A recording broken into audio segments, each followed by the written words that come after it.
This is Behind the Headlines, with behind-the-scenes analysis on issues affecting Pennsylvanians, sponsored by the Susquehanna Valley Center for Public Policy.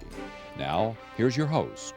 Hi, from Philadelphia to Erie and from Pittsburgh to Scranton, it's Behind the Headlines. I'm Charlie Greenawalt, Senior Fellow of the Susquehanna Valley Center for Public Policy, and on this particular edition of Behind the Headlines, Maura is on assignment, and I have a new edition of the Arnold Report, and we have Mr. Arnold, President of Susquehanna Valley Center, with us. And this is a special time of year, a special time in our nation's history.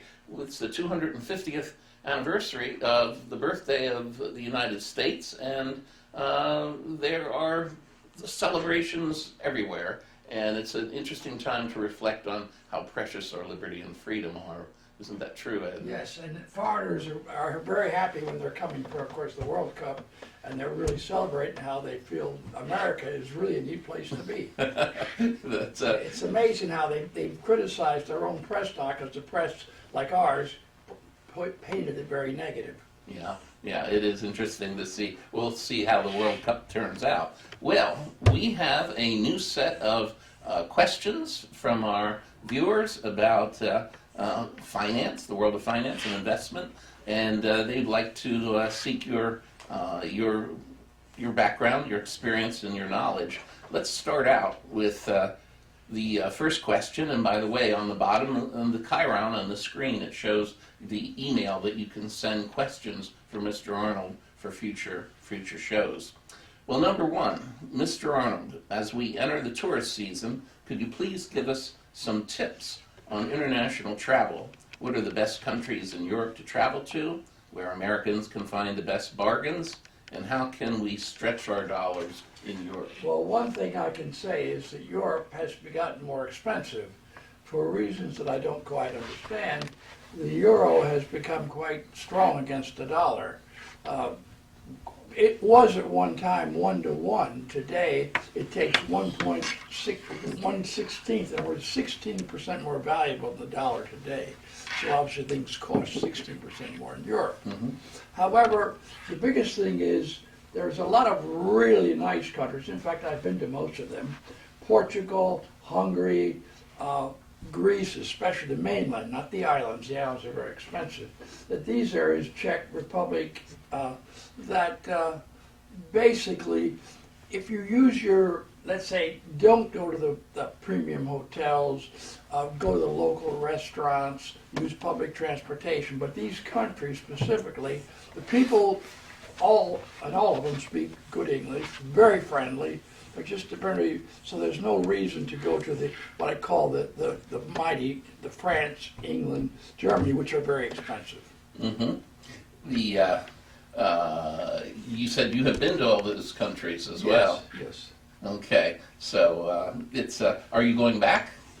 I probably will at some time. Actually, probably the one I would like to go a little more is northern Italy. I have not spent as much time in Italy as I'd like to. Mm-hmm. Well, here's this interesting question that arrived on our doorstep for you.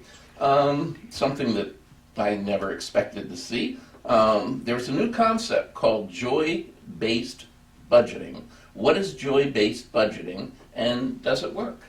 Well, basically, like any budget, is if you stick with it, and it can probably work out well. The biggest thing is it's saying what do you really enjoy doing, what are your hobbies, and so on, and list those and maybe what they'll cost, so making sure that you handle, of course, your necessities, food and lodging, and then you obviously do the things you want to do. It's just a matter of planning what you really want and allocate it in an intelligent way. Mm-hmm. Okay.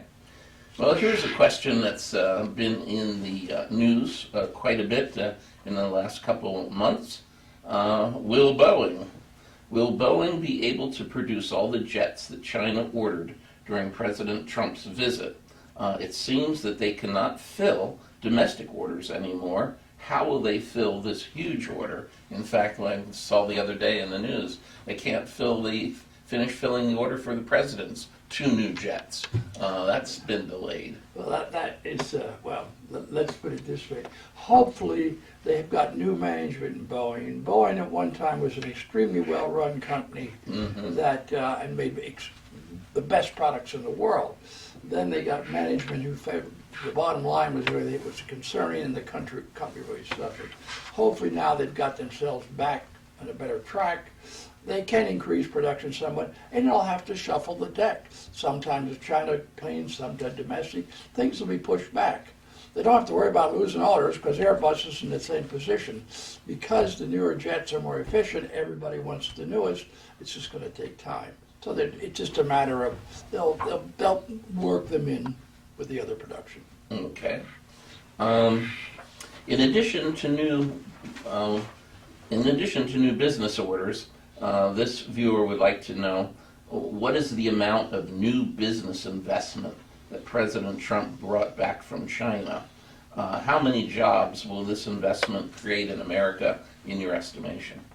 I could find nothing on it, so therefore, at this particular moment, except for the planes and of course farm goods, which we have plenty of inventory, so that's not going to change anything. The farmers have surplus. That basically, I don't know that there will be any new investment or new jobs. Okay. All right. That's very fluid and changing by the day. Yeah. But Trump he didn't talk about it afterwards. He just didn't talk about it, so we don't know. Okay. Well, something that he did talk about was Jerome Powell. And here we have a viewer who would like to ask you, how can Jerome Powell continue to serve on the Federal Reserve when his term as chair has expired? Didn't all former chairs leave the board when their terms as chairs expired? Why is Powell hanging on? Very frankly, it's correct that a lot of the others have stepped down. That was their own volition because it's actually a 14-year appointment to the board. The fact that in that time frame you might become, as he did, the chair, you're still on the board. You've got 14 years and he has probably 8 left. He can stay if he wants to because that's his appointment. There's nothing, the relation, just because you step down as chair doesn't mean you have to step off the board. Thank you, Mr. Arnold. We'll be back right after this for the second segment of Behind the Headlines.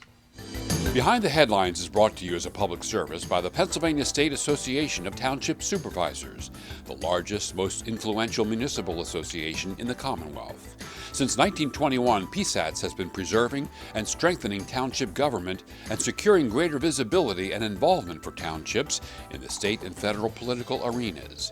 Covering 95% of Pennsylvania's land mass, townships represent 5.5 million residents, more than any other type of political subdivision in Pennsylvania.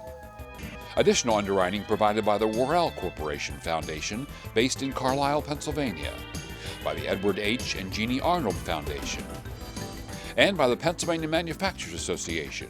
Business in Pennsylvania is our business.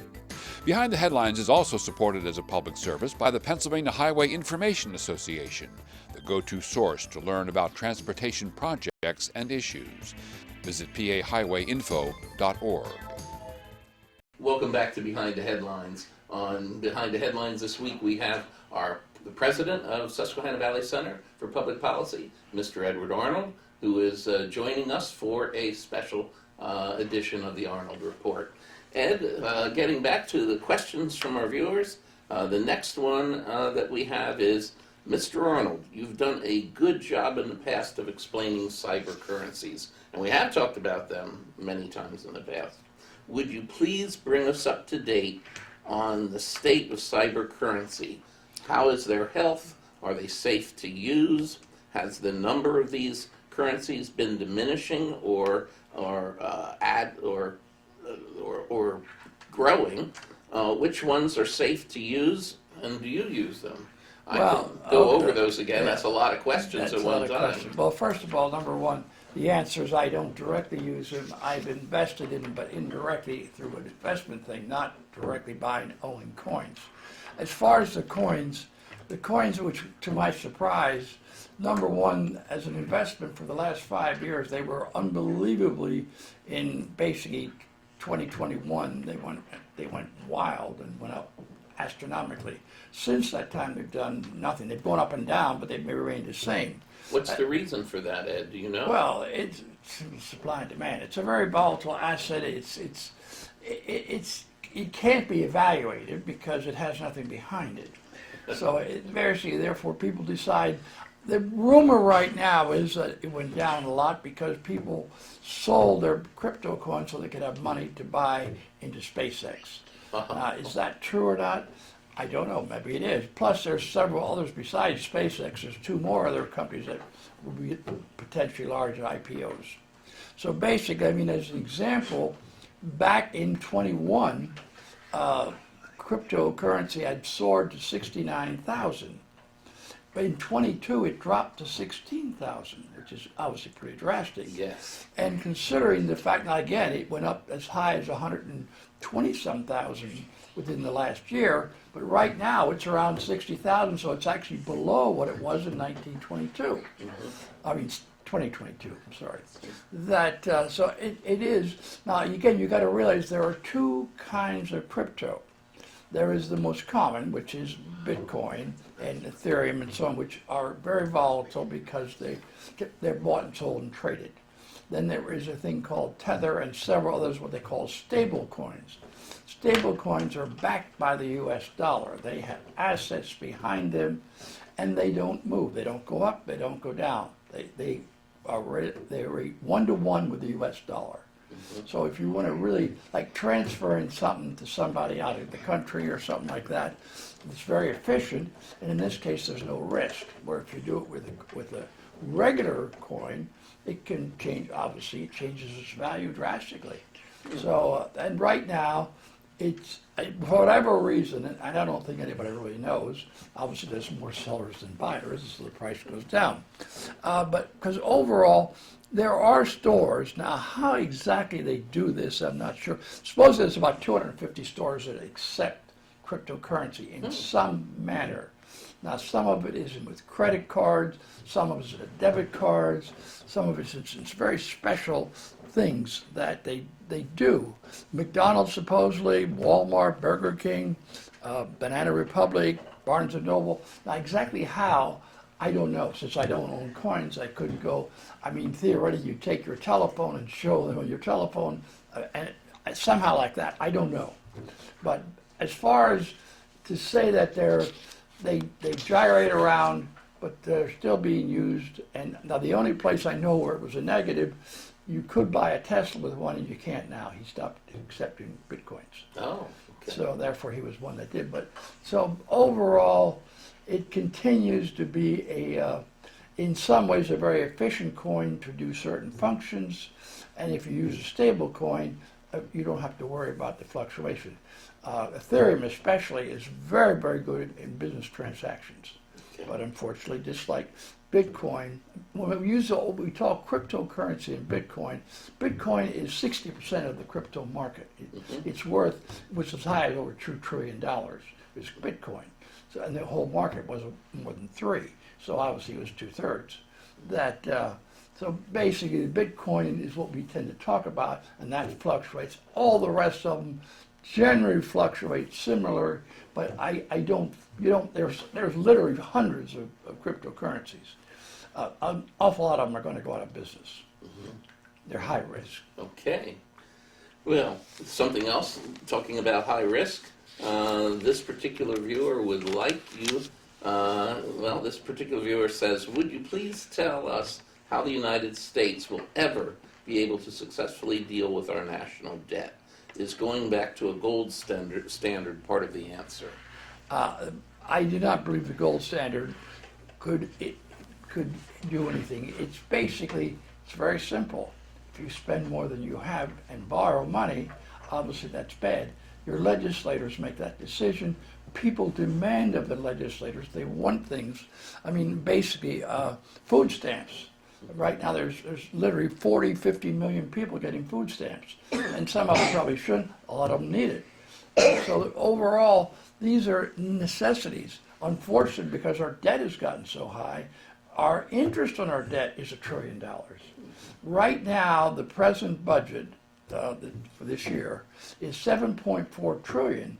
It's a 1.9 trillion projected deficit, which is obviously unsustainable. It's very, very bad. The good news is we're not as bad as Japan. Now that gives us, and they've done fine. I mean, right now we are at 120% of GDP, our debt. Mm-hmm. They're at 250. Oh my goodness. Now, the good news is that Trump has really tried to bring us back as an industrial power. The reason Japan can sustain that is because they're very strong industrial. And now with all the investments that's going on in our country, we will probably become very strong industrial again. We used to be, and then we left it slide away. Mm-hmm. So basically, it's let's say it's not good news, but at the same time, we've continued to go up. At one time, we said if we ever passed 100, it would be absolutely disaster, but now we're at 120. So therefore, and again, Japan's 250. So you can't be totally sure. The bad news is we talk about our debt as $39 trillion. Actually, we don't do accounting like we do in business. We accrue liabilities in business, which means if you are, that's the military, when they retire at 38 years old, they're guaranteed a pension, cost of living adjusted for the rest of their life. That's a liability. Today you only paid so much, but you're going to be paying it for the next 50 years to those people. Mm-hmm. So basically, that number is somewhere around 150 trillion. So really, and I hate to use the analogy, but it's just so perfect. It's sort of like an iceberg. We look at the 39, because that we can see. What's under the water, which is the 150, and unfortunately... The 39 is above the water. Yeah, the 39 is above the water, the 150 is under the water, and you know what happened to the Titanic. Okay, all right, point made. How do the Japanese people and the Japanese government, how did the Japanese ever get to the point of accepting this state of affairs? It's hard to imagine. They want welfare. They want the government's paying money to people for whatever. I mean, in our case, we have all these programs, and for that matter, again, besides the $1 trillion in interest, well, they have very little because they have been able to convince the world, first of all, their own people. 90% of Japanese debt is owed to the Japanese people. We are 75%. Now that still is a pretty good number to our own people, but that means 25, the interest is going out of the country, and the people in the rest of the world, they want quote unquote fair value. Where in Japan, you might say their insurance companies, their banks, and so on will accept low interest rates. Okay. Here's another question that's in the news at this point. Could the United States create a national oil market and separate it from the global market? Would this result in better price stability for domestic oil prices? The answer is no. Basically, oil is an international commodity. It's the largest commodity in the world. Our oil companies operate all over the world, both in their drilling and where they sell their product. For our government to try to manipulate it, it would be like when they tried to price controls under Nixon many years ago. It doesn't work. Oil is, and by the way, it is down now to $74. It was, of course, around 90 to 100. In fact, it was over 100. So basically, we are producing plenty of oil, but we need to import oil because our refineries operate on what I call an average mix. Well, our present oil, this fracking, is extremely clean oil. The refineries can't refine it. So we got to get the dirty oil from Mexico, the dirty oil from Venezuela or whatever, and mix it so you get an average mix so our refineries work better. Also, most of our oil out of Alaska, it's cheaper to ship it to Japan and buy oil from someplace else. Overall, we produce more than we need, but because of these different situations, there's oil's moving around all over the place. Okay, interesting. Oh, by the way, I also did notice, I didn't realize this, I don't know if you did, but what really brought LA to life, I was reading something about what the evolution of American cities. And LA was an unbelievable amount of oil. What really brought LA from a little hick town to a major industrial city was it looked like Oklahoma. There was just rows and rows of oil wells. There's still some still hidden there. There are very few, but there are still some producing today. But again, oil is like it used to be in California. Now it's in the Permian Basin, which is basically Texas. That it just moves around, but it's important. The world needs oil. Another viewer here is interested in technology that pertains more to Pennsylvania. How far has our clean coal technology progressed? Can we ever return to relying on coal as one of our most basic sources of electricity? First of all, under the second Bush, we were doing major work. Obama killed it totally, and there's been no work done on it since. Nothing new on clean coal technology. And basically, because of our greenies are attacking the natural gas, which is of course way cleaner than coal. Coal, even if you make it super good, is still going to be a greenhouse gas, and so you can't really change it. What again is an interesting statistic, though, somehow right now, and these are facts, 33% of the greenhouse gases come out of China. We only produce 12%, and Europe is around 5%, maybe a little bit more. That their electric bills in Europe are 3-4 times higher than ours because they're heavily, specifically Germany, they put a lot of windmills in the Baltic Sea and so on. They're 71% alternative energy, but it's very expensive. Contrary, they keep saying it's very efficient. Well, then why is it that their electric costs so much more? Why England's going to build this giant wind farm in the English Channel, and they're going to have to subsidize it? Well, if it's so efficient, why must it be subsidized? And so basically, but there's no question, China has built 200 coal power plants in the last 5 years. We only have 219. We built 4 in the last those years. They built 200. Basically, we are continually saying we closed down 173 in that time. That there is somehow the world greenhouse, which is primarily coming from China, but China, there's no restrictions and no rules. They're allowed to catch up.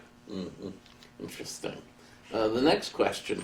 Oh, by the way, they have a total of 1,195 coal power plants. 1,195. And we have 219. Wow, that's quite a radical comparison. This viewer would like to know, what should we know to prepare for Elon Musk's public stock offering for SpaceX? I heard that it will be the largest in history.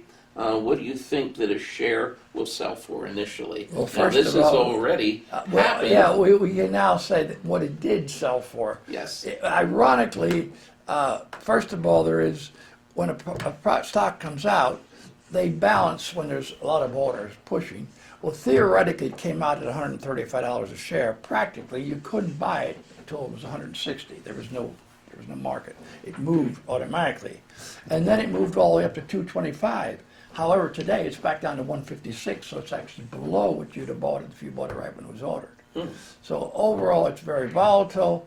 I call the SpaceX and those type things future dream stocks. You can't evaluate them.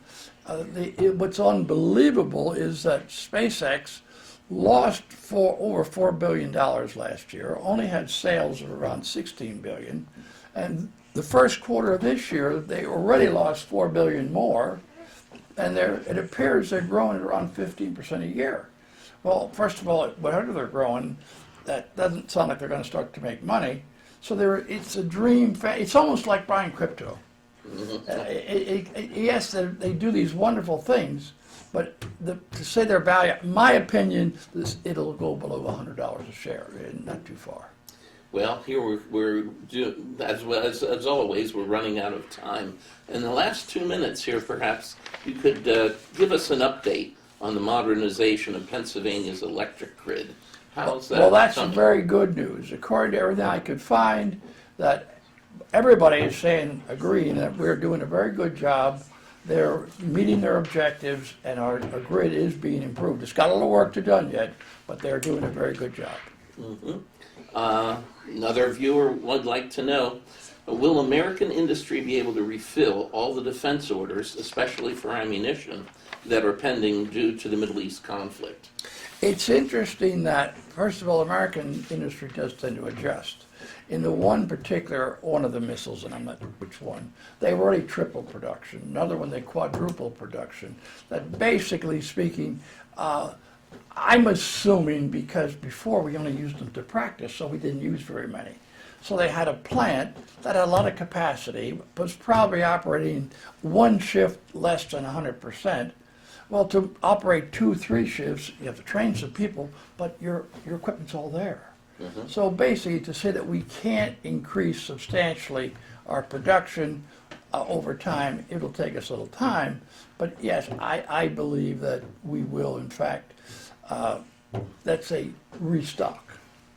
So That's going to be interesting when we actually rely more and more on things like lasers, which don't require production. What happens to the defense industry? That's a very interesting statement. You're right. I mean, at this particular point, the advance in lasers is unbelievable. Of course, the other side of that coin, the advance in drones is obviously going wild, and we are so far behind. I mean, the leaders in drones, unfortunately, are Iran and Ukraine. I mean, the reason Ukraine has literally stifled Russia is because they're so far ahead. I mean, they said every 3 weeks they bring out new ones, and they're very inexpensive to build. Like recently, I don't know if you saw in the news, there was a major attack on Moscow by Ukraine. Well, they said they shot down 100 of their drones, but 20 got through. So it blew up the major oil refiners and really did a lot. It showed massive fires in Moscow.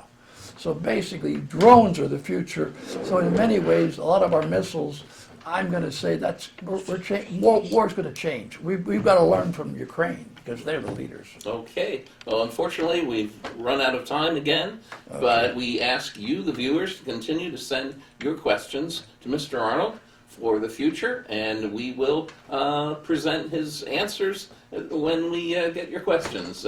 We look forward to being with you again on Behind the Headlines with the Arnold Report. See you next time.